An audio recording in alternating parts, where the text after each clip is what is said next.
The first time Scarlett Remington walked into Wallace, Idaho, 3 horses bolted from their hitching posts. A wagon wheel snapped clean off its axle, and old Mr. Henderson's prize rooster dropped dead in the middle of Main Street without so much as a final crow. It was late June in 1882, and the mining town nestled in the Silver Valley had seen its share of strange occurrences, but nothing quite prepared the residents for the arrival of a 22-year-old woman with copper hair and eyes the color of winter frost.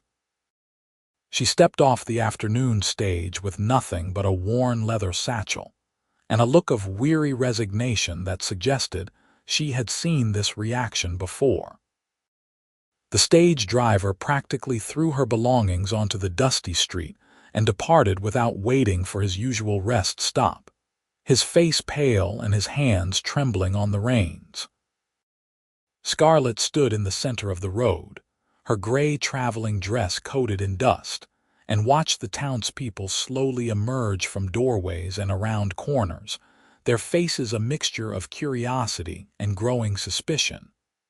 "Someone want to tell me where I can find a room for the night?" she asked, her voice clear and steady despite the hostile stares. An older woman with silver hair pulled into a severe bun stepped forward from the general store. "We don't have rooms for your kind here." "My kind?" Scarlett set down her satchel and brushed the dust from her sleeves. "And what kind would that be exactly? Tired, hungry, in need of a bath, cursed," the woman said flatly. "We heard about you from the telegraph operator in Coeur d'Alene. 3 accidents in 2 days, a fire at the boarding house where you stayed, and a bank robbery the morning you arrived. Bad luck follows you like a shadow, Miss Remington." Scarlett felt the familiar weight settle over her chest, that crushing sensation of being judged for circumstances she could not control or explain. Those were coincidences, nothing more. "Tell that to the families of the 2 miners who died in that cave-in in Murray last month. You were working at the restaurant there, were you not?" She had been. And she had wept for those men, had helped prepare food for their grieving families, had prayed that somehow the terrible pattern would break. But it never did.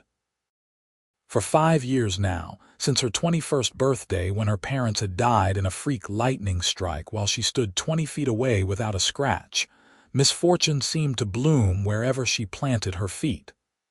"I will pay triple the normal rate," Scarlett said quietly. 1 week. "That is all I ask. 1 week to rest and earn enough money to move on." The silver-haired woman shook her head. "Not for all the silver in these mountains. You best get back on that stage when it comes through tomorrow." Scarlett picked up her satchel, her jaw tight with suppressed emotion. She had nowhere left to go. She had tried San Francisco, Portland, Seattle, and every small town in between. The pattern was always the same. Arrive, strange accidents occur, get blamed, move on. She was so tired of moving on. She started walking toward the edge of town, toward the dense pine forests that climbed the mountainsides. If they would not give her shelter, she would make her own. She had done it before. Now hold on just a minute. The voice was deep and measured, with a hint of gravel that suggested its owner had spent plenty of time shouting over cattle and wind. Scarlett turned to see a man walking toward her from the direction of the Silver Star Saloon. He was tall, probably 6 feet and a few inches, with dark hair that needed a trim and eyes so brown they appeared almost black in the afternoon sun. He wore dusty work clothes, a battered hat, and a gun belt that sat comfortably on his hips like it belonged there. "Owen Northwood," he said, stopping a few feet away from her. He looked to be in his mid-20s, maybe 26 or 27, with the kind of weathered handsomeness that came from honest work under open skies. "I own a cattle ranch about 5 miles north of here. I heard what was said, and I've got a proposition for you." Scarlett studied him warily. "What kind of proposition?" The kind where you get a roof over your head and honest work, and I get help running a ranch that has been short-handed since my last cook quit to get married and moved to Spokane. He hooked his thumbs in his belt and met her gaze directly. I need someone who can prepare meals for 6 ranch hands, help with the garden, and maybe do some mending. In exchange, you get a private room in the main house, fair wages, and I will make sure nobody bothers you about this bad luck nonsense. You are not afraid I will burn down your ranch or cause your cattle to stampede? The bitterness in her voice was sharp enough to cut. Owen shrugged. I have been through 3 droughts, 2 harsh winters, a barn fire started by lightning, rustlers, and a mountain lion that took down 5 head before we tracked it. If bad luck wants to find me, it knows where I live. What is a little more? The silver-haired woman gasped. Owen Northwood, you cannot be serious. This woman is dangerous. Mrs. Patterson, with all due respect, the only danger I see is a young lady being run out of town based on gossip and superstition. Owen tipped his hat politely, but his tone held steel. My ranch, my decision. Now, if you will excuse us, we have got a ride ahead of us before dark. He gestured toward a sturdy chestnut gelding tied near the saloon. You can ride, I hope, Scarlett nodded, too stunned to form words. No one had defended her in 5 years. No one had looked at the accusations and said no, this is wrong. She felt something crack in the armor she had built around her heart, just a small fissure, but enough to let in a sliver of light. Then bring it all to me, Owen said softly, so only she could hear. Whatever bad luck you think you carry, bring it to my ranch. I can handle it. Why would you do this? You do not even know me. He took her satchel without asking permission and walked toward his horse. I know what it is like to be judged for something that is not your fault. My father was a drunk who gambled away 3 ranches before he finally drank himself to death. When I bought my own land with money, I saved working cattle drives for 8 years. Half this town expected me to fail just like he did. Sometimes people need someone to believe in them when they have stopped believing in themselves. Scarlett followed him, her heart hammering against her ribs. This was foolish. She should protect this man from whatever curse or terrible coincidence followed her. But she was so tired, and the offer of sanctuary, even temporary, was too tempting to resist. Owen helped her onto his horse before swinging up behind her. She stiffened at the proximity, unused to physical closeness after so long alone. But he kept a respectful distance, only touching her to make sure she was secure, and clicked his tongue to set the gelding moving. They rode out of Wallace with dozens of eyes watching their departure. Scarlett could feel the weight of their judgment, their certainty that they would soon hear news of some tragedy befalling the Northwood ranch. She prayed silently that they would be wrong, that somehow this time would be different. The ride took them through dense pine forests where the air smelled of sap and earth, across clear streams that sang over rounded stones, and up into foothills where the view opened to reveal mountain peaks still capped with snow despite the summer heat. Owen pointed out landmarks, his voice a steady rumble that gradually eased the tension from Scarlett's shoulders. That is Widow's Peak to the north. Gets the worst of the winter storms. Down there is where Silver Creek runs, best fishing in the territory. The ranch sits in a valley just beyond that ridge, protected from the worst winds but with good grazing and water. How long have you owned it? Scarlett asked. 3 years this September. Bought it from a family heading back east. They had let it run down, but the land is good. I have built it back up, added to the herd, repaired the buildings. It is not fancy, but it is mine. There was quiet pride in his voice, the satisfaction of a man who had built something with his own hands. Scarlett found herself wanting to see this place. wanting to understand what drove this stranger to risk his livelihood for someone the whole town had condemned. The sun was starting its descent toward the western peaks when they crested the final ridge, and Scarlett got her first view of the Northwood ranch. It spread across a valley of golden grass, with a main house built of logs and stone that looked solid and welcoming. Several outbuildings dotted the property, including a large barn, a bunkhouse, corrals, and what appeared to be a chicken coop. Cattle grazed in the distance, dark shapes against the amber landscape. "It is beautiful," Scarlett said honestly. "It is home." Owen guided the horse down the slope toward the main house. "The hands will be out checking fences and moving cattle to the north pasture, so you will meet them at supper. I will show you your room and the kitchen, get you settled before they get back." As they approached the house, a black and white dog bounded out to greet them, tail wagging furiously. Owen dismounted and helped Scarlett down, steadying her when her legs proved stiff from the ride. "That is Ranger. He is friendly, probably too friendly to be much of a guard dog, but he is good company." Owen scratched the dog behind the ears before retrieving Scarlett's satchel. "Come on, I will give you the tour." The inside of the house was simple but clean, with furniture that looked handmade and sturdy. The main room held a large fireplace, a worn sofa, several chairs, and a table near the window. The kitchen was spacious with a cast iron stove, a pump for water, and shelves stocked with basics. Owen led her down a short hallway to a bedroom that faced east. "This was going to be a guest room, but I never got around to finishing it properly. There is a bed, a dresser, and a washstand. I will bring in extra blankets from the storage room. The necessary is out back, though I have been meaning to rig up something more convenient for winter." Scarlett set her satchel on the bed and turned to face him. "Why are you really doing this, Mr. Northwood? Owen, we do not stand on formality out here." He leaned against the doorframe, his expression thoughtful. "You want the truth. I saw the look in your eyes when that woman called you cursed.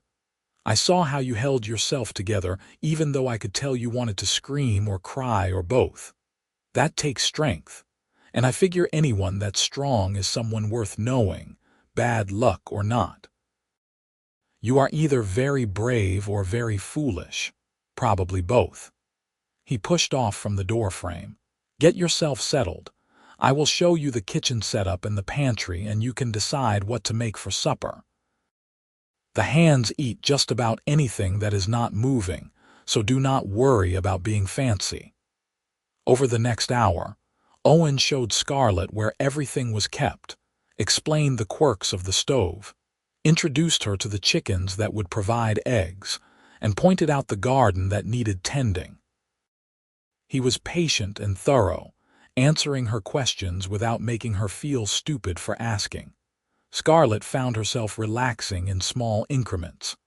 There was something steady about Owen Northwood, something solid and dependable. He did not hover or watch her with suspicion. He simply treated her like a person, like someone whose presence was neither a blessing nor a curse, but simply an ordinary fact. She decided to make something simple for her first meal. Fried salt pork, beans, cornbread, and dried apple pie using the supplies she found in the well-stocked pantry.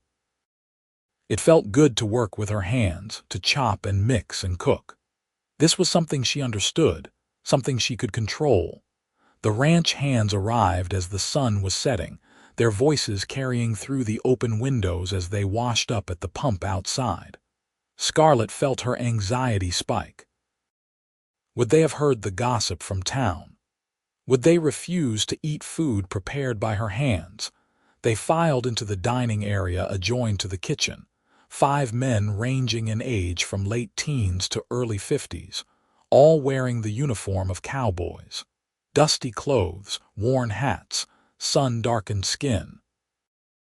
Owen introduced them rapid fire. "This is Charlie, my foreman, been with me since the start. That is Tom and his brother Jack, good hands with cattle and even better with horses. The young one is Billy, learning the ropes. And that is Frank, best tracker in 3 counties and can fix just about anything that breaks. They nodded politely, curious but not hostile. Either they had not heard the gossip yet, or they trusted Owen's judgment enough not to question his hiring decisions. Scarlett served the meal with hands that only trembled slightly, and the men ate with the focused intensity of people who had worked hard all day. "This is mighty fine, Miss Remington," Charlie said, sopping up bean juice with his cornbread. He was a solid man in his 40s with graying hair and a face that suggested he smiled often. "Best meal we have had since Mary left." "The pie is excellent," Tom added. He was younger, maybe 30, with red hair and freckles. "You make this crust yourself?" "I did, thank you." Scarlett poured coffee for everyone, still waiting for the other shoe to drop. It was Billy, barely 19 with a face still fighting between boyhood and manhood, who finally asked, "Begging your pardon, miss, but are you the woman they are talking about in town? The one they say brings bad luck?" The table went silent. Scarlett felt every eye turn toward her. She lifted her chin and met Billy's gaze directly. "I am. If that bothers you, I understand." Billy considered this, then shrugged. "My ma always said the only bad luck a person makes is through bad choices. You seem nice enough to me." "That is settled then," Owen said firmly. "Miss Remington works for me, same as all of you. Anyone has a problem with that, they can collect their pay and ride out. Otherwise, I expect everyone to treat her with respect." No one moved to leave. Frank, a lean man with sharp eyes and silver threading through his dark hair, raised his coffee cup. "Welcome to the ranch, Miss Remington. We are glad to have you." The others echoed the sentiment, and Scarlett felt that crack in her armor widen just a bit more. Maybe, just maybe, this place would be different. The days fell into a rhythm that Scarlett had not experienced in years. She woke before dawn to start breakfast, feeding the hands enough to fuel a long day of hard work. After they rode out, she cleaned, tended the garden, collected eggs, and prepared the midday meal. Afternoons were spent baking, mending clothes, and managing the 1,000 small tasks that kept a household running. Evenings meant supper, cleanup, and finally a few hours to herself before exhaustion pulled her into dreamless sleep. It was hard work, but it was honest and predictable. The ranch hands treated her with easy courtesy, joking and talking to her like she was simply part of the crew. Charlie taught her about the cattle business. Tom and Jack showed her how to identify different horse breeds. Billy asked her advice about a girl in town he was sweet on. Frank told stories about tracking outlaws and hunting in the mountains. And Owen, he was simply there. Not hovering, not watching for signs of the disasters everyone predicted, just present. He fixed the pump when it started acting up. He brought in fresh meat when he hunted. He sat at the kitchen table in the evenings going over accounts while she sewed by lamplight, and they talked about everything and nothing. She learned that he was 27, that he had left home at 17 to escape his father's shadow, that he had worked cattle drives from Texas to Montana before saving enough to buy his own place. He loved this land with a fierce devotion, knew every hill and stream, could read weather in the sky and the behavior of animals. In turn, she told him about her childhood in Sacramento, about parents who had loved her dearly, about her father's work as a lawyer and her mother's skill with watercolors. She told him about the lightning strike that had killed them both, about the 5 years of wandering that followed, about the crushing weight of being blamed for tragedies she could not prevent or explain. "You believe in curses?" she asked him one evening, 3 weeks into her stay at the ranch. They were sitting on the porch watching the sunset paint the mountains in shades of orange and purple. Owen was whittling a piece of wood, his knife making soft, scraping sounds. "I believe in bad luck and good luck, same as anyone. But I do not believe any person carries a curse that causes harm to others. Life is random and unpredictable. Sometimes terrible things happen, and humans being humans, we look for someone to blame because that is easier than accepting that we do not control as much as we would like. The accident started right after I turned 21. Before that, nothing. After, chaos everywhere I went. You were 21 when your parents died. That kind of loss changes a person. Maybe you started noticing coincidences more, or maybe people who knew about your loss treated you differently, and that changed how things unfolded." He looked at her, his dark eyes serious. "Or maybe it is all just terrible timing and bad luck that has nothing to do with you at all." "I want to believe that." "Then believe it. You have been here 3 weeks and nothing bad has happened. Cattle are healthy, horses are sound, ranch is running smooth. Maybe the bad luck could not find you here, or maybe it never existed in the first place." Scarlett wanted to argue, to point out that 3 weeks was not enough time to prove anything, but she was afraid to jinx whatever protection this valley seemed to offer. So she simply nodded and watched the sun slip below the mountains. The 4th week brought a summer storm that rolled in from the west with little warning. Scarlett was in the garden picking beans when the sky turned the color of a bruise and the wind picked up, bending the pines almost horizontal.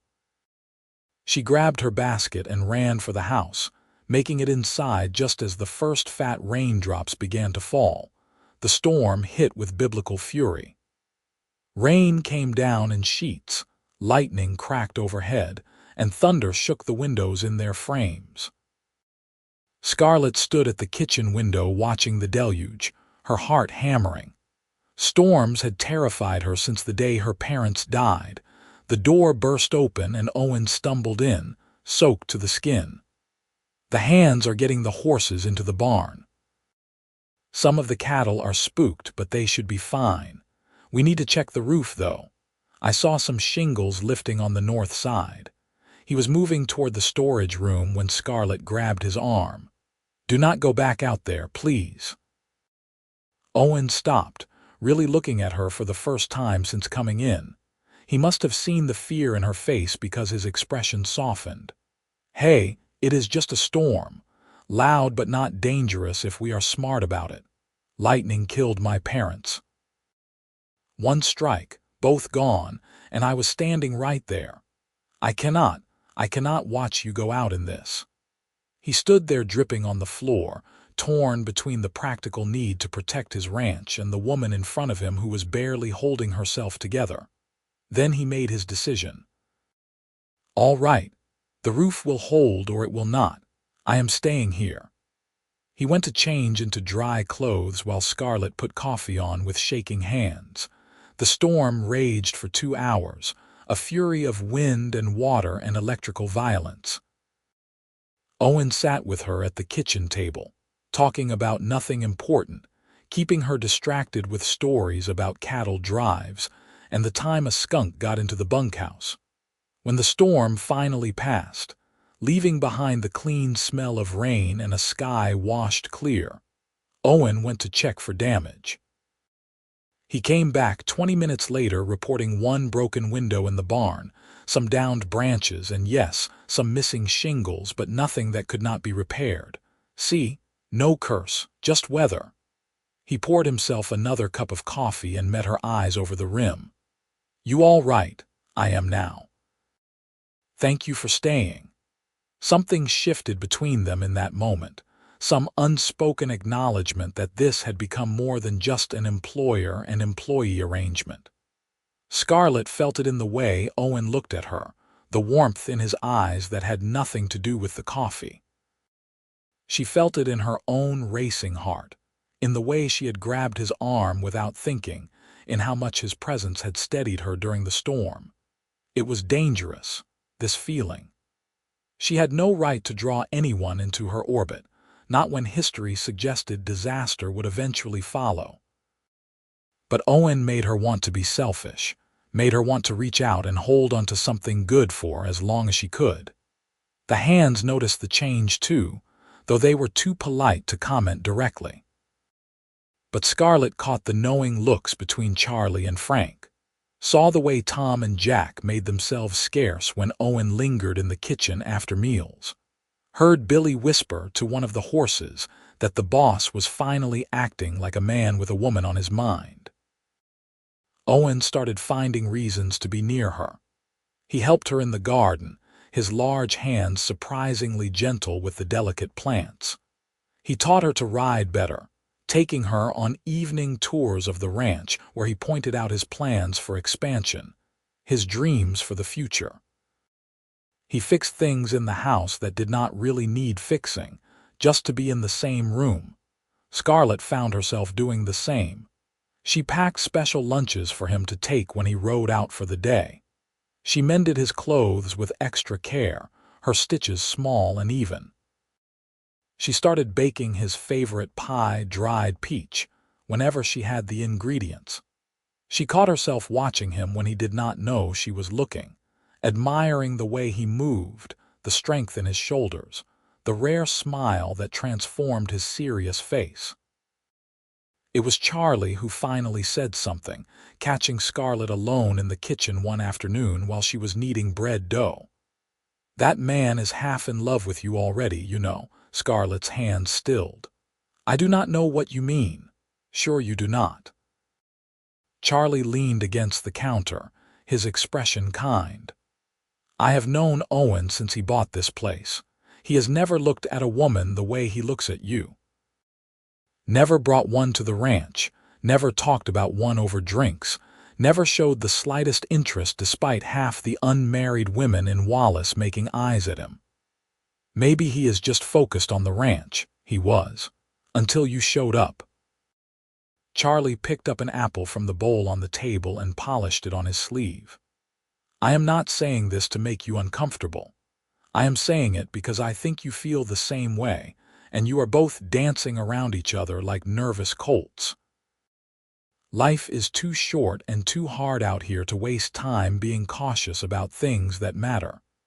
He left her alone with that thought and a heart full of tangled emotions. Scarlett wanted to believe it could work, that she could have this. But the fear was still there, whispering that anyone she cared about would be struck down by whatever curse or cosmic joke followed her through life. That night, unable to sleep, she sat on the porch watching the stars. The door opened quietly and Owen joined her, settling into the chair beside hers without asking permission. "Could not sleep either," he asked. "Too much on my mind." They sat in comfortable silence for a while, listening to the night sounds, crickets singing, an owl hooting in the distance, the soft nickering of horses in the barn. Finally, Owen spoke. "I need to tell you something, and I am just going to say it plain because I have never been good with fancy words. These past 6 weeks with you here have been the best weeks since I bought this ranch. Not because the food is better or the house is cleaner, though both those things are true. But because I wake up knowing you will be there and that makes everything else better." Scarlett's breath caught. "Owen, let me finish." He turned to face her, his expression earnest in the starlight. "I know you are scared. I know you think you bring bad luck. But I have been watching, and all I see is a woman who works harder than anyone I have ever met, who is kind to everyone including the chickens, who makes Billy laugh and gets Frank to talk about his late wife, which nobody has managed in 3 years. All I see is someone who makes this place feel like a real home instead of just a ranch I own. You do not understand. Everyone I have cared about, something terrible happens. Your parents died in a freak accident. That is not the same as you causing harm. The rest is just life being unpredictable and people looking for patterns that are not there." He reached over and took her hand, his palm warm and calloused. I am not asking you to marry me tomorrow. I am just asking you to consider that maybe, just maybe, you deserve to be happy. And maybe I could be part of that happiness." Scarlett looked down at their joined hands, his so much larger than hers, strong and capable. She thought about the past 6 weeks, about the rhythm they had found, about the way he made her feel safe and seen. She thought about Charlie's words, about not wasting time being cautious. "I am terrified," she whispered. "I am terrified that something will happen to you because of me. I am a rancher in the Idaho territory. Something might happen to me regardless. I could get thrown from a horse, bitten by a rattlesnake, caught in a blizzard. That is the risk of being alive." He squeezed her hand gently. "But I would rather take those risks with you here than spend the rest of my life wondering what might have been if I had been brave enough to try." She looked up at him then, at the face that had become so dear to her, and made a decision. Maybe it was selfish. Maybe she would regret it. But Charlie was right. Life was too short. "I care about you too," she said softly. "More than I should, more than is probably wise. You scare me and comfort me in equal measure." Owen smiled, the rare full smile that made his whole face light up. "That sounds about right for how I feel too." He lifted her hand to his lips and pressed a kiss to her knuckles. A gesture so gentle and old-fashioned that Scarlett felt tears prick her eyes. They sat together on the porch until the stars began to fade with approaching dawn, hands linked, talking about small things and large dreams, building something fragile and precious between them. The next few weeks felt like living in a dream. Owen courted her properly, despite the fact that she lived under his roof and saw him every day. He brought her wildflowers from the meadow. He took her on picnics to a beautiful spot where Silver Creek widened into a pool perfect for wading.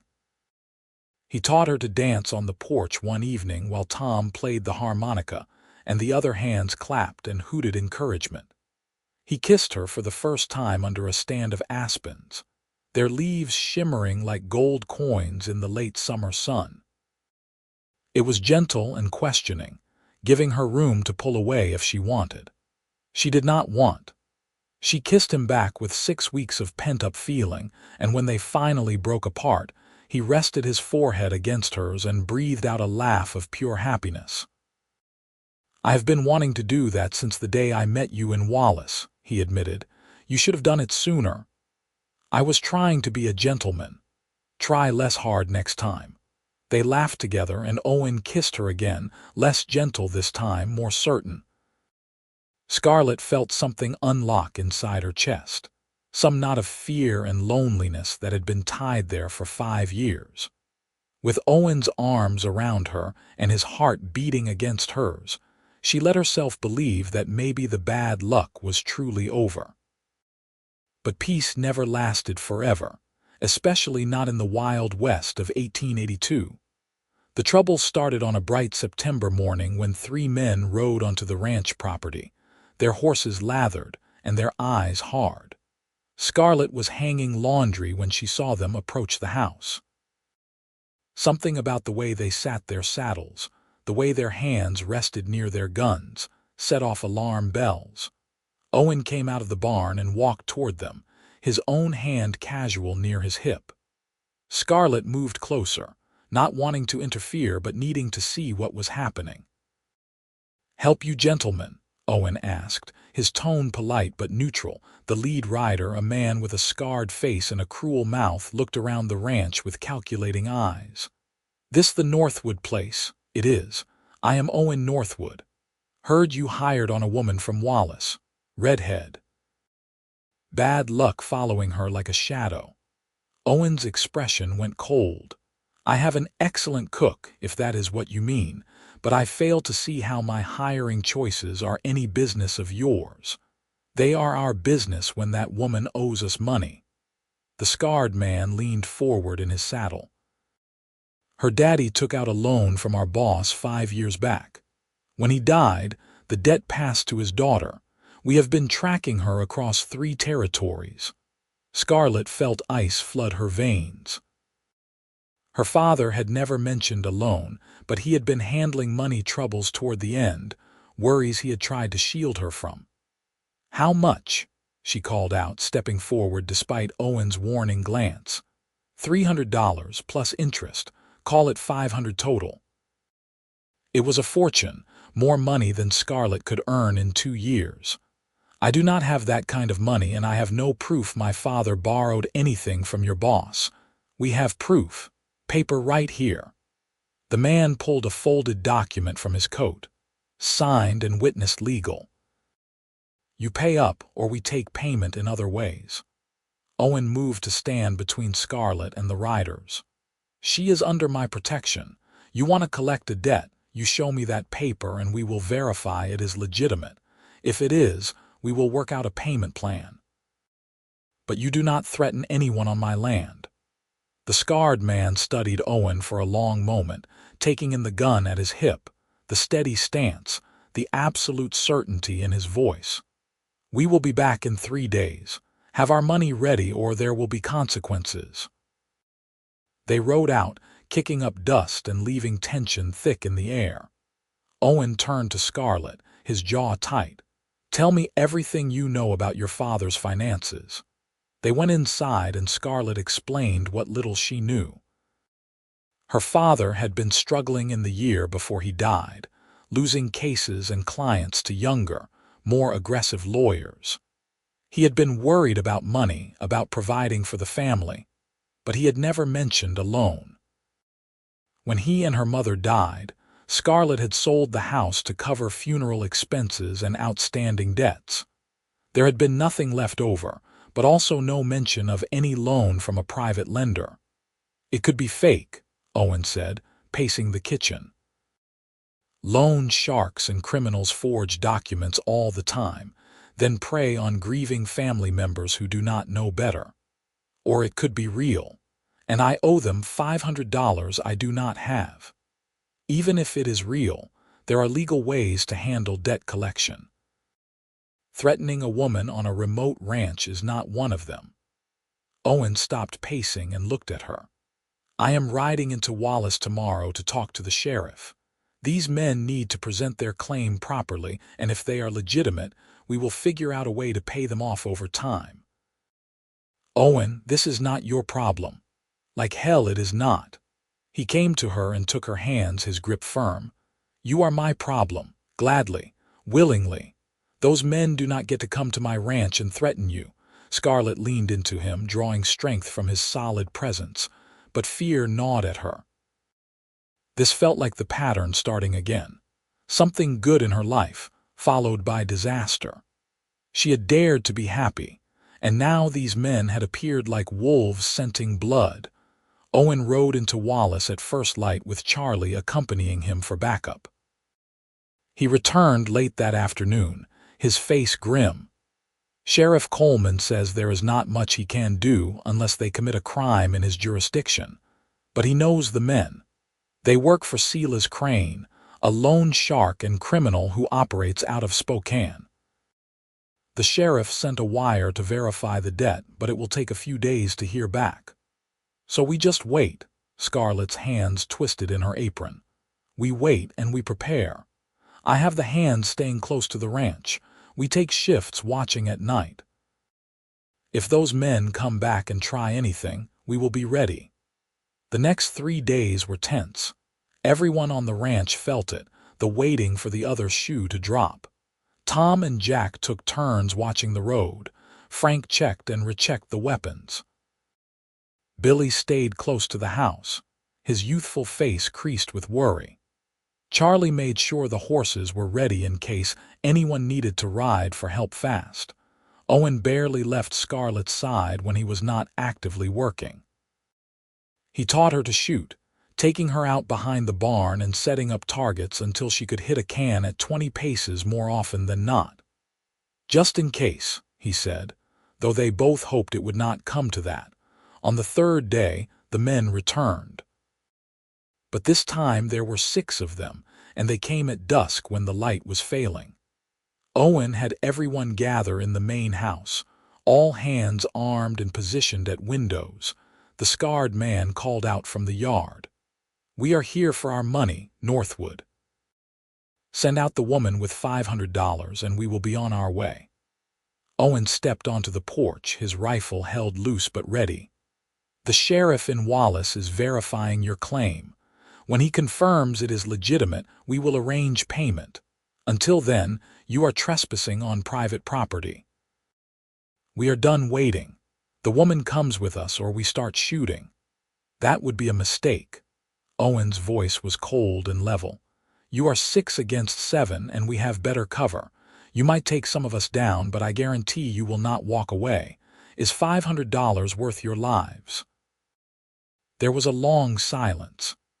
Scarlett watched from the window, her heart in her throat, the weight of the pistol Owen had given her heavy in her hand. This was her fault.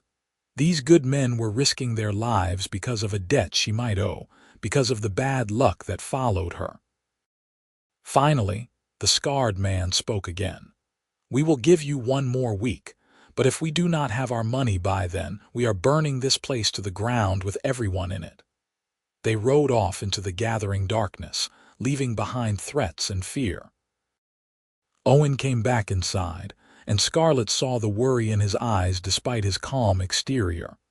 "I have about $200 saved," he said quietly.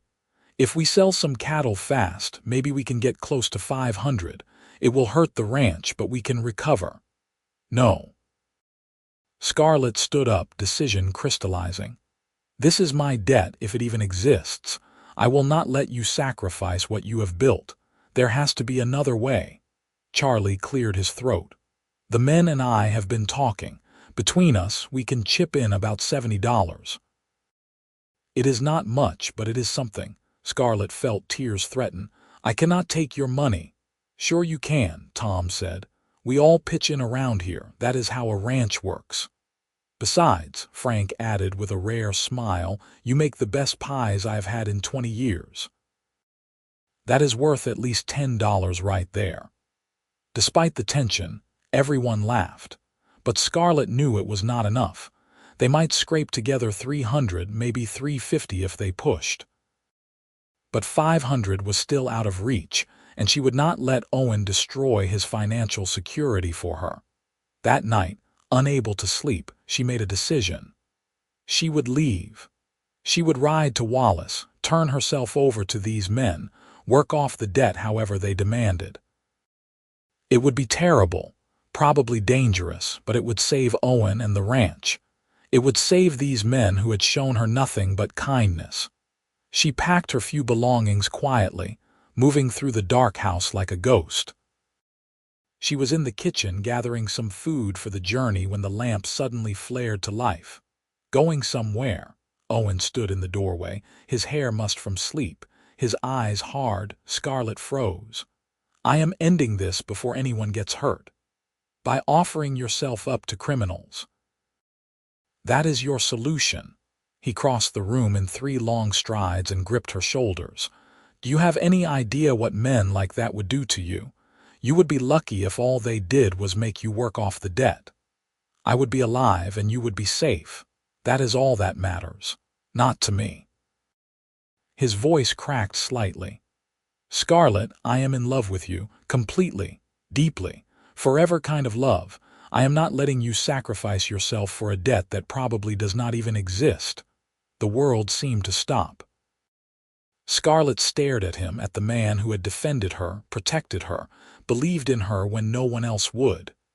"You love me." "Of course I love you. How could I not? You are brave and kind and strong, and you make me want to be better than I am." He pulled her close, his arms a steel band around her. "We face this together or not at all. That is the deal." She sagged against him, relief and love and terror all mixing together. "I love you too. I have been so afraid to say it, afraid that admitting it would jinx us somehow. But I love you, Owen. I love you so much." He kissed her then, desperate and claiming, and she kissed him back with everything she had. When they finally broke apart, he rested his forehead against hers. "No more running. We find another way." The answer came the next morning in the form of a telegram from the sheriff in Wallace. Owen rode in at first light to check for news and returned waving the yellow paper. "The debt is real," he said, gathering everyone in the main house. "But it is only $300, not $5. And legally, since your father is dead and you were not listed as a co-signer, you do not actually owe it. The estate would have been responsible, but if the estate is settled and closed, the debt is uncollectible." So those men have been lying. Scarlett felt relief and anger in equal measure. They have been lying about the amount and your legal responsibility, but that does not mean they will accept that answer. Men like Crane do not care about legality. They care about getting paid. "What if we offer them the actual amount?" Charlie suggested.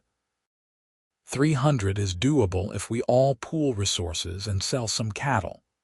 Owen nodded slowly. "It might work. And the sheriff said he will ride out here with us when we make the exchange. Make sure it is done legal and they leave Wallace territory for good." It took 2 days to gather the money and arrange the meeting. They set it for neutral ground, an open meadow halfway between Wallace and the ranch, at high noon. Sheriff Coleman was a solid man in his 50s with a reputation for fairness and a fast draw. He brought along 2 deputies for backup. The exchange was tense. The scarred man was furious when Owen presented only $300, and the sheriff explained that this was all that was legally owed, if anything at all.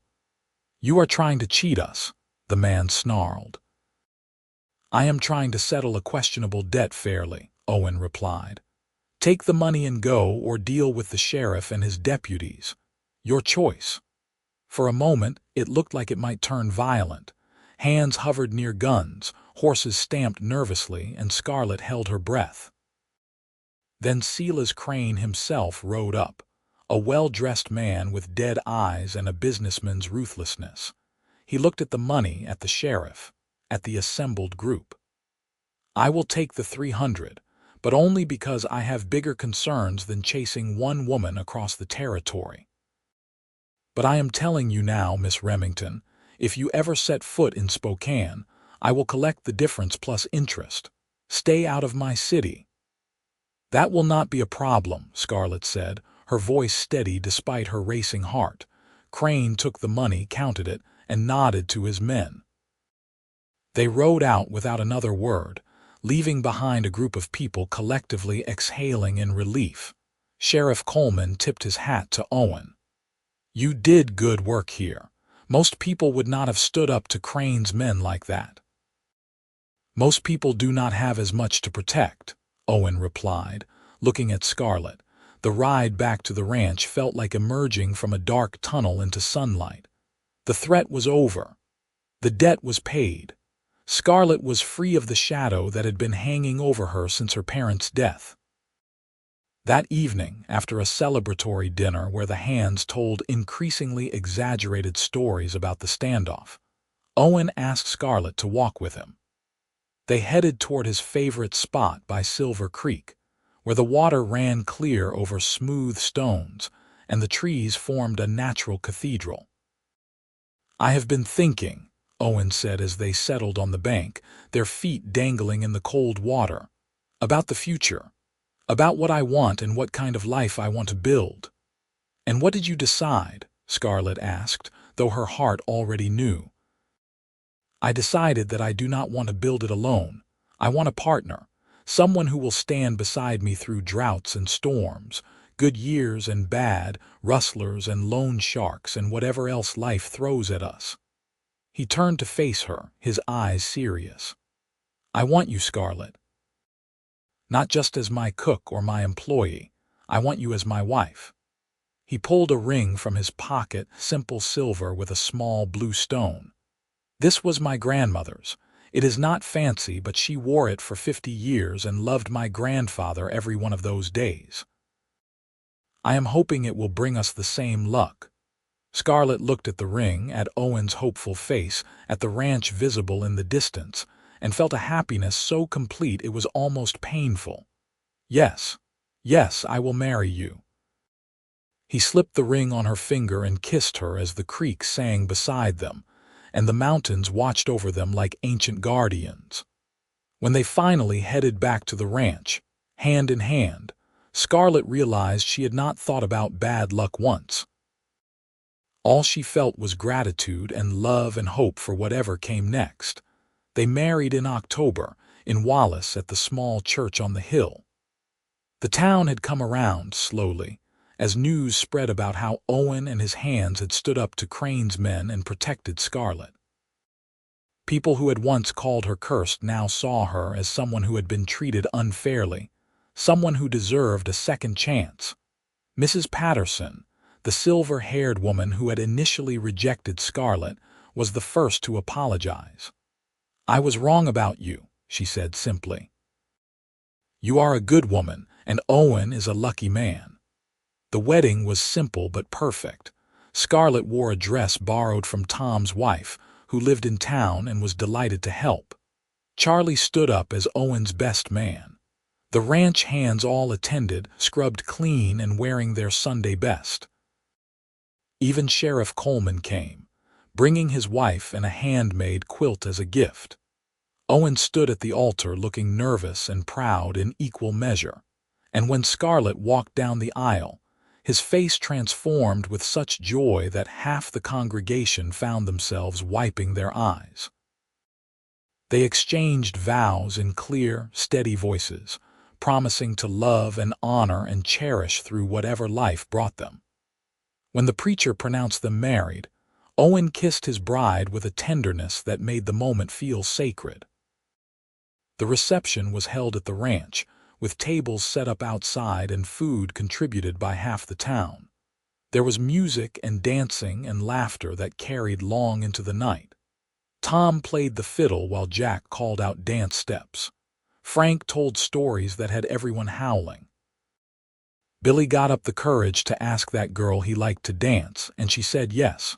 Scarlett danced with her new husband under the stars, and when he whispered, "I love you, Mrs. Northwood," she felt tears of happiness slide down her cheeks. "I love you too, more than words can say." "Then show me," he said with a grin, and spun her around until she was dizzy with joy. The first year of marriage was an adjustment, but a happy one. Scarlett learned the rhythms of ranch life through all seasons.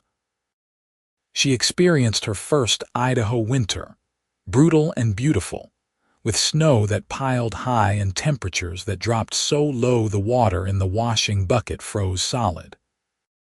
She learned to preserve food for the long cold months, to mend by lamplight while wind howled outside, to appreciate the warmth of a good fire and a husband who held her close through the frozen nights. Spring brought new calves and the back-breaking work of branding and moving herds to summer pasture. Scarlett helped where she could, learning to ride well enough to assist with simple cattle work, earning the respect of the hands through her willingness to try anything. Summer was glorious, with long days and warm nights, gardens bursting with vegetables, and the constant work of haying and preparing for the next winter. Scarlett learned to shoot better, to track animals, to read the weather like Owen did. Fall brought the cattle round up in sales, the relief of a successful year and the preparations for winter's return.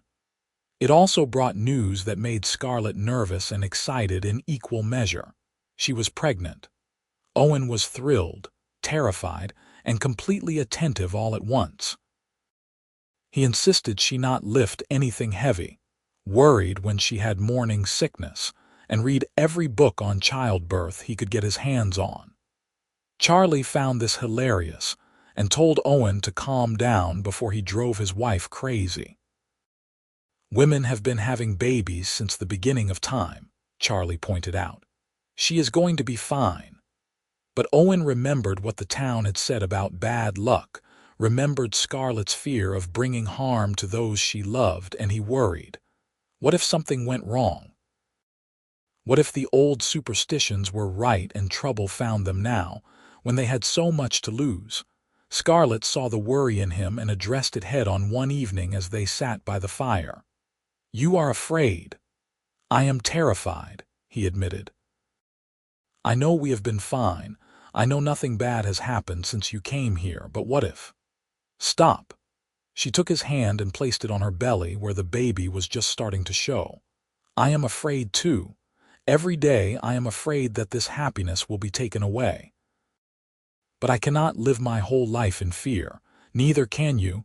We have to trust that we are stronger than whatever bad luck might exist, that our love is enough to weather any storm. What if it is not? Then we face it together, just like we faced Crane's men. Together, Owen. That is what marriage means." He pulled her close, and they sat wrapped in each other's arms, building their courage for whatever lay ahead.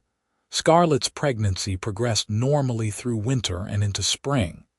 She felt good, healthy, and strong despite the tiredness and occasional discomfort. The doctor in Wallace checked on her regularly and declared both mother and baby doing well.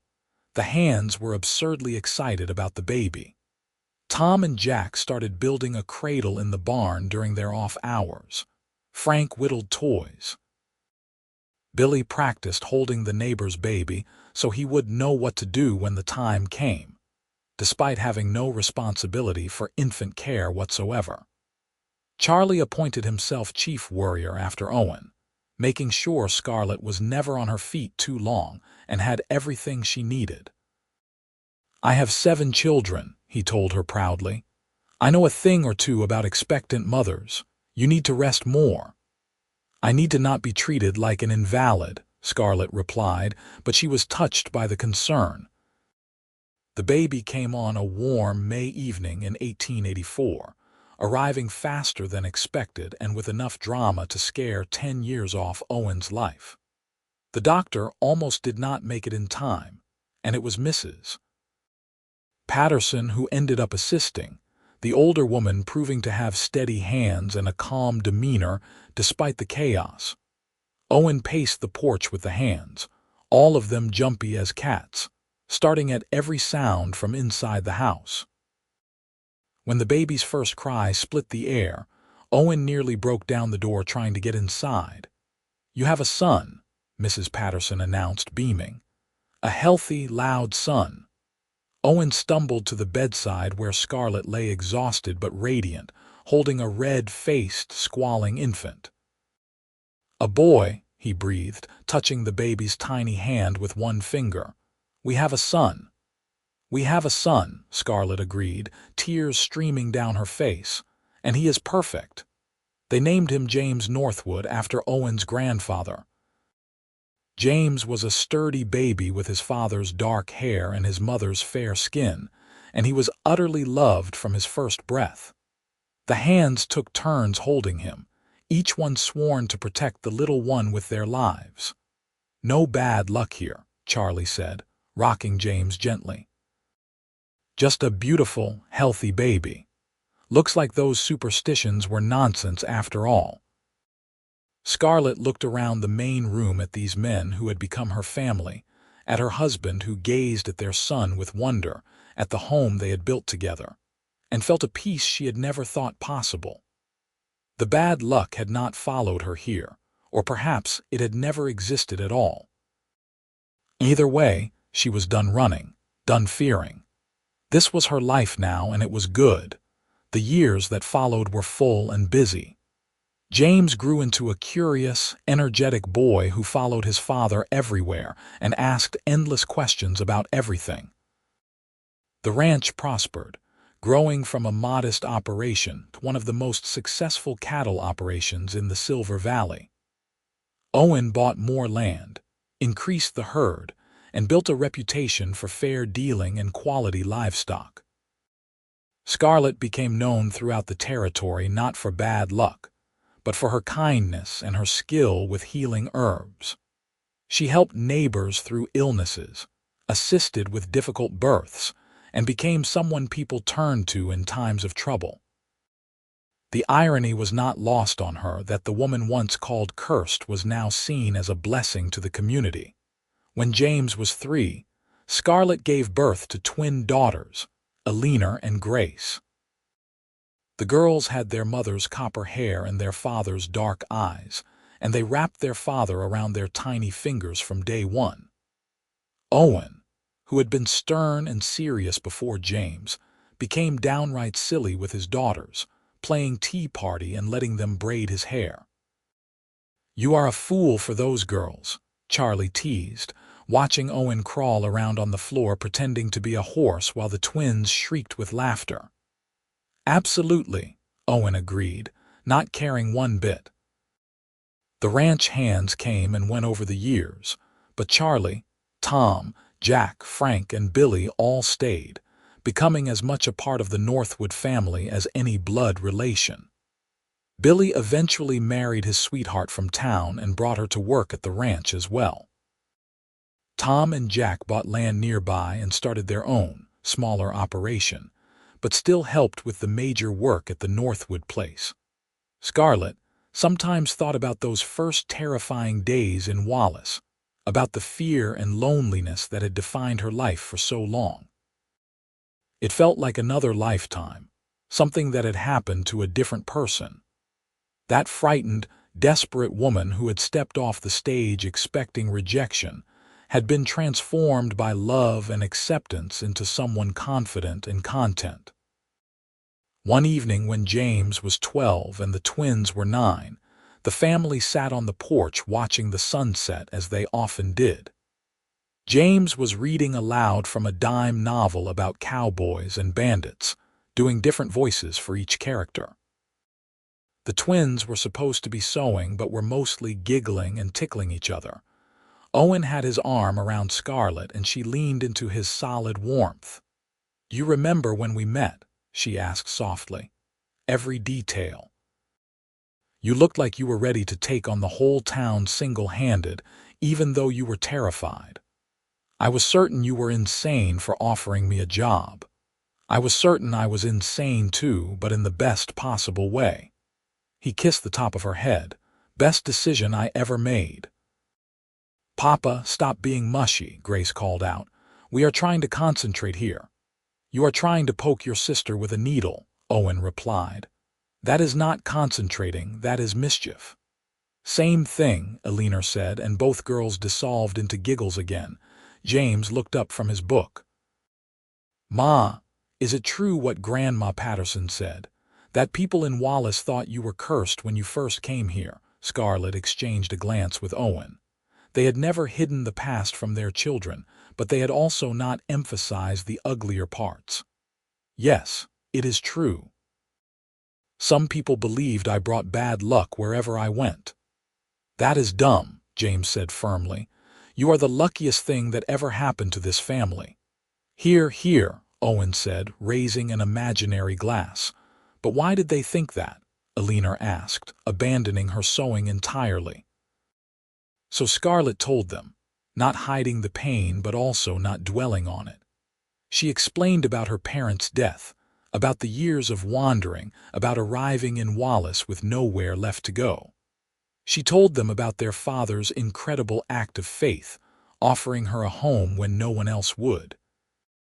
"And then he fell in love with me, even though half the town thought I would burn down the ranch or cause some terrible disaster."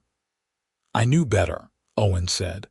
"I knew you were extraordinary from the first moment." "You knew I needed help," Scarlett corrected. "And you were brave enough to offer it."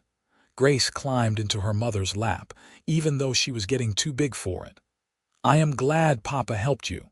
Otherwise we would not be here." "That is a very good point," Scarlett agreed, holding her daughter close. "Tell us about the bad men," James demanded. "The ones who said Ma owed them money." So Owen told that story, making it exciting but not too frightening, emphasizing how the community had come together to help, how standing up to bullies was important, how problems could be solved without violence if people were smart and worked together. "Did you shoot anyone?" James asked hopefully. "No shooting. Just a lot of talking and some strategic standing around looking tough." "That is boring," James decided, going back to his book. The twins lost interest and went back to their sewing, or what passed for sewing between bouts of giggling. Scarlett and Owen sat in comfortable silence, watching their children and counting their blessings. Over the next several years, life continued its pattern of work and joy, challenges and triumphs. James grew into a fine young man, learning the ranch business from the ground up, and showing a talent for working with horses that exceeded even Owen's skill. The twins developed distinct personalities. Eleanor was bold and adventurous, always climbing trees and riding the wildest horses. Grace was gentle and thoughtful, with a gift for music and a love of books. When James was 17, he asked permission to court the daughter of a rancher 2 valleys over. Owen gave his blessing with only minimal teasing, and Scarlett watched her son fumble through the early stages of romance with sympathetic amusement. Was I that awkward? James asked after one particularly disastrous attempt to compliment his sweetheart's dress had somehow turned into an extended discussion of different types of cow feed. Worse, Owen assured him. Your mother probably should have run screaming in the opposite direction. I considered it, Scarlett said, laughing. But then I decided you were worth the effort. The twins started attracting attention from boys in town, much to Owen's consternation. He became suddenly very interested in cleaning his guns on the porch whenever young men came calling, and made sure to mention casually how good his aim was these days. You are going to scare away every potential suitor, Scarlett told him. That is the idea. They are 15. They are allowed to have callers. Not until they are 30, Owen said firmly, making his daughters laugh and roll their eyes. In 1893, when Scarlett was 33 and Owen 42, they welcomed one final surprise, a son they named Daniel. The boy arrived a decade after the twins, unexpected but dearly loved. James was 17 by then, nearly a man himself, and he doted on his baby brother with protective affection. The twins, now 12, were thrilled to have a living doll to fuss over. Charlie, now in his 60s but still working the ranch, declared Daniel the luckiest child ever born. Raised by 2 parents and 3 extra guardians, that boy is going to be spoiled rotten. He was right. Daniel grew up surrounded by love and attention, the cherished youngest child who had 3 fierce protectors in his older siblings. But he was also taught responsibility and hard work, because Owen and Scarlett believed in raising children who understood the value of earning their way. The turn of the century brought changes to the territory. Idaho had achieved statehood in 1890, bringing new laws and opportunities. The railroad expanded, making it easier to ship cattle to market. Automobiles started appearing, though Owen declared them noisy, unreliable contraptions and stuck with his horses. Wallace grew and changed too, from a rough mining town to a more established community with schools, churches, and civic organizations. Scarlett became involved in charity work, helping to establish a fund for families who fell on hard times. She remembered what it felt like to have nowhere to turn, and she made sure others would not face that same desperation. Owen served a term as county commissioner, using his influence to push for better roads and support for ranchers. He never forgot where he came from, and he worked to help younger ranchers get established the way he had once struggled to do. In 1901, James married his sweetheart, bringing her to live at the ranch and learn the family business. Owen began gradually turning over more responsibility to his son, teaching him everything about running the operation. It was bittersweet, watching his oldest child step into the role of rancher, but also deeply satisfying. The twins, now 20, were very different in their paths. Eleanor announced her intention to become a veterinarian, A bold choice for a woman at the turn of the century, but perfectly in character. She left for school back east, determined to prove herself in a male-dominated field. Grace stayed closer to home, marrying a local teacher and settling in Wallace, where she taught music to children and wrote poetry that was occasionally published in regional magazines. Daniel, growing up a decade behind his siblings, became the focus of his parents' attention in their middle years. Owen was more patient with him than he had been with James, having learned that children grew up fast enough without pushing. Scarlett treasured the extra time with her youngest, knowing these were likely her final years of active motherhood. One evening in 1905, Owen found Scarlett sitting on the porch alone, staring out at the ranch that had been their home for 23 years. He settled beside her, his movements a bit stiffer than they used to be, his hair more silver than dark now. "Penny for your thoughts," he said. "I was thinking about luck," Scarlett replied. "About how the town called me cursed and how terrified I was that they might be right. And I was thinking about how wrong they were, how wrong I was. Because meeting you, building this life, raising these children, being part of this community, that is not just good luck, that is the best luck imaginable." Owen took her hand, his grip still strong despite the years. "I was the lucky one. I was so focused on building the ranch, on proving I was not my father, that I forgot to build a life. You gave me that. You gave me everything." They sat together as the sun set behind the mountains, painting the sky in shades of amber and rose. 43 years old now, Scarlett bore the marks of a life well lived. Lines at the corners of her eyes from laughter, calluses on her hands from work, silver threads in her copper hair. She had never been more beautiful. "I love you," Owen said, as he did every day. "More now than when we married, more than yesterday, less than I will tomorrow." "That is poetic for a rancher," Scarlett teased gently. "Grace has been teaching me. Says I need to expand my vocabulary beyond cattle and weather. Grace is a smart girl. She gets it from her mother." They sat in comfortable silence as darkness crept across the valley and stars began to appear.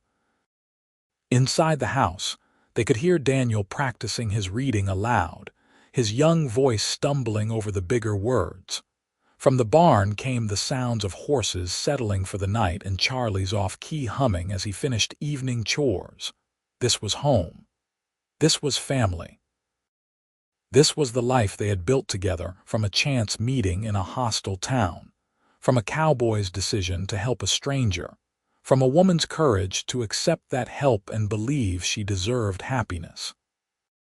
The bad luck had never materialized, or perhaps it had simply been burned away by the strength of the good. Either way, Scarlett Northwood knew with absolute certainty that she was blessed beyond measure, and that the best decision she had ever made was stepping off that stage in Wallace and trusting a dark-eyed cowboy who saw worth in her when no one else would. The years continued their steady march. James and his wife had 3 children, making Owen and Scarlett grandparents, and giving them the joy of watching a new generation grow up on the ranch. Eleanor finished her veterinary training and returned to Idaho, setting up practice in Coeur d'Alene, where she scandalized and impressed people in equal measure with her skill and determination. Grace and her husband had 2 daughters who inherited their mother's love of music and their grandmother's copper hair. Daniel grew into a thoughtful young man with his father's steady nature and his mother's compassion. He showed no interest in ranching, instead developing a passion for engineering and mechanics. Owen was disappointed at first, having hoped one of his sons would want to take over the ranch permanently, but he came to accept that children had to follow their own paths. "James will run the ranch," Scarlett told him, "and he will do it well, maybe better than you because you taught him everything you learned through trial and error. Daniel has different gifts. Let him use them." So Daniel went to study engineering in Seattle, writing long letters home about skyscrapers and bridges and electrical systems that baffled his parents but filled them with pride. He was doing what he loved, and that was what mattered. In 1915, Owen turned 60 and Scarlett 55. They were grandparents 6 times over, with a 7th on the way. The ranch was thriving under James's management. Alina was a respected veterinarian with a growing practice. Grace had published a collection of poetry that received regional acclaim, and Daniel was working for a firm that built bridges across the Pacific Northwest. "We did well," Owen said one evening, surveying the ranch from their favorite spot on the porch. "We did," Scarlett agreed, "even though half the town thought I would bring disaster to your doorstep. Especially because of that. We proved them wrong in the best possible way." Charlie, now 78 and finally retired, lived in a small house on the ranch property that Owen and James had built for him. He stopped by most evenings for supper, his step slower but his mind still sharp, his stories increasingly embellished with each retelling. "Remember when those loan sharks came to the ranch?" he said over dessert one night. The family gathered around the table as they often were. Owen here faced down 6 armed men without blinking. "It was 6 armed men who were not very committed to shooting," Owen corrected. "And I was blinking plenty, I promise you." "The way I heard it, Grandpa challenged them to a duel and won," said James's oldest son, a 10-year-old with his grandfather's dark hair and his grandmother's mischievous smile. "Nobody challenged anyone to a duel," Scarlett said, laughing. "We paid a debt and they left. Very boring, actually." "Can we make it more exciting when we tell it?" the boy asked hopefully. "Absolutely not," Owen said, but he was smiling. These were the good years. The golden years where health held and family gathered, and the past seemed distant enough to be nostalgic rather than painful. Owen and Scarlett traveled some, visiting their children and seeing parts of the country they had never explored. But they always came back to the ranch, to the valley that had been their sanctuary and their triumph. In 1920, they celebrated their 38th wedding anniversary with all 4 children, their spouses, and 10 grandchildren gathered at the ranch. It was chaos and joy in equal measure, with children running everywhere, multiple conversations happening at once, and enough food to feed a small army. Owen stood up to make a toast, tapping his glass for attention. 38 years ago, I married the smartest woman in Idaho, possibly the whole country. She was brave enough to take a chance on a cowboy with more determination than sense, and she has been taking chances on me ever since." "Here, here," James called out, raising his glass. "I married her because I loved her, and I love her more with every year that passes. But I also married her because half a town said she brought bad luck, and I wanted to prove them wrong." He turned to Scarlett, his eyes soft with emotion. "Turns out she brought me nothing but good fortune. She gave me a family, gave me joy, gave me reasons to build something that would last beyond my own life. So here is to my beautiful, talented, amazing wife, and to 38 years of the best luck a man could ask for." Everyone cheered and drank, and Scarlett felt tears slide down her cheeks. She rose and kissed her husband, not caring that their children groaned and their grandchildren giggled. This man, this wonderful man who had taken a chance on her when no one else would, who had loved her through doubt and fear and uncertainty, who had built a life with her that exceeded every dream she had ever dared to have. "I love you," she whispered against his lips. "I love you more," he whispered back. Impossible. They lived another decade together, watching their grandchildren grow, welcoming great-grandchildren, seeing the world change in ways they could never have imagined in their youth. The automobile they had once scorned became commonplace. Airplanes flew overhead. Radio brought news and entertainment into their home. The ranch adapted and evolved, incorporating new techniques and technologies while maintaining the core values Owen and Scarlett had established. Owen passed away in his sleep in 1932, at the age of 77. It was peaceful, quiet, a gentle slipping away after a full life well lived. Scarlett held his hand and felt a piece of her heart go with him, the man who had been her partner, her love, her best friend for half a century. The funeral drew hundreds of people from across the territory. Ranchers and townspeople, businessmen and miners, families they had helped over the years, and children Scarlett had nursed through illnesses. Everyone had a story about Owen Northwood's fairness, his integrity, his quiet generosity.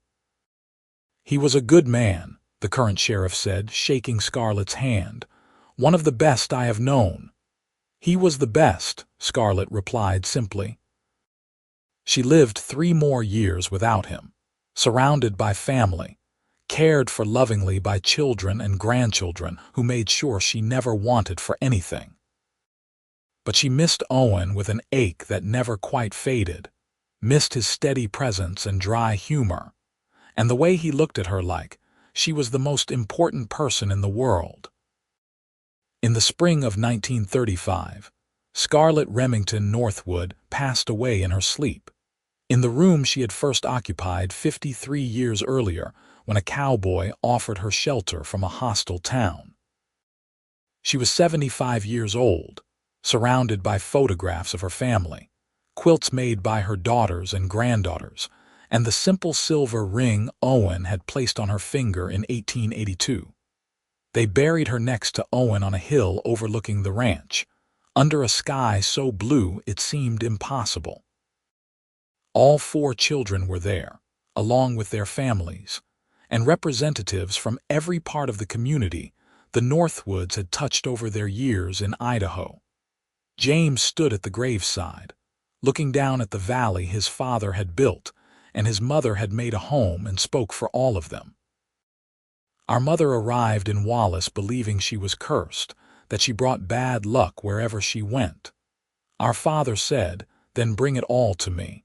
He was brave enough to see past superstition to the extraordinary woman beneath. Together, they built something beautiful, something lasting. They proved that love is stronger than fear, that family is what you build, not just what you are born into, and that sometimes the bravest thing you can do is offer kindness to someone who has forgotten what kindness feels like." He paused, emotion thick in his throat. "They gave us everything. A home, a legacy, an example of how to live with integrity and love. And now they are together again, which is exactly how it should be." The family gathered at the ranch house after, sharing stories and memories, laughing through tears. The grandchildren told the great-grandchildren about their remarkable grandparents, about the cowboy who defied a town to help a stranger, about the woman who had the courage to accept that help and build a new life. And in the valley, the cattle grazed and the creek sang and the mountains stood watch as they had for millennia, bearing witness to one more love story in the Wild West, one more testament to the power of believing in someone when they have stopped believing in themselves, one more proof that sometimes the best luck comes from the bravest choices. The Northwood Ranch continued for generations, each new caretaker adding their own chapter to the family story, but never forgetting the foundation that Owen and Scarlett had built. The tale of how they met became family legend, told and retold at gatherings and holidays, a reminder that good things can come from the darkest moments if you have the courage to reach for them. In the town of Wallace, Idaho, there is a historical marker that mentions Owen and Scarlett Northwood among the pioneer families who built the Silver Valley community. It does not mention bad luck or curses, or the hostility that greeted a young woman in 1882. It simply notes that they were respected members of the community who contributed to the region's growth and prosperity. But among the descendants, among the family who carries their blood and their name, the full story survives. The story of a town that said, "She brought bad luck wherever she went," and a cowboy who said, "Then bring it all to me." The story of courage and love and the kind of partnership that transforms two people into something greater than the sum of their parts. It is a story of the Wild West, of a time when survival required strength and building a life required even more. But mostly, it is a love story, the best kind, the kind that lasts beyond lifetimes and becomes legend, the kind that reminds us all that sometimes the most extraordinary thing we can do is believe in someone who has been given every reason not to believe in themselves. And in a valley in Idaho, under wide skies and watchful mountains, that love story lives on, as permanent as the land itself, as enduring as the family that grew from two people brave enough to reach across fear and find each other in the chaos of the frontier. The end came gently for both of them, after full lives surrounded by love, having built something that would outlast them by generations. They rest together on that hillside, their graves marked by simple stones that bear their names and the dates that bracket their remarkable journey. Sometimes, on summer evenings when the light slants golden across the valley and the air smells of pine and grass, you can almost feel them there still, the cowboy and his wife, watching over the land they loved and the family they built. Proof forever that the greatest luck of all is finding someone worth building a life with and having the courage to do it against all odds.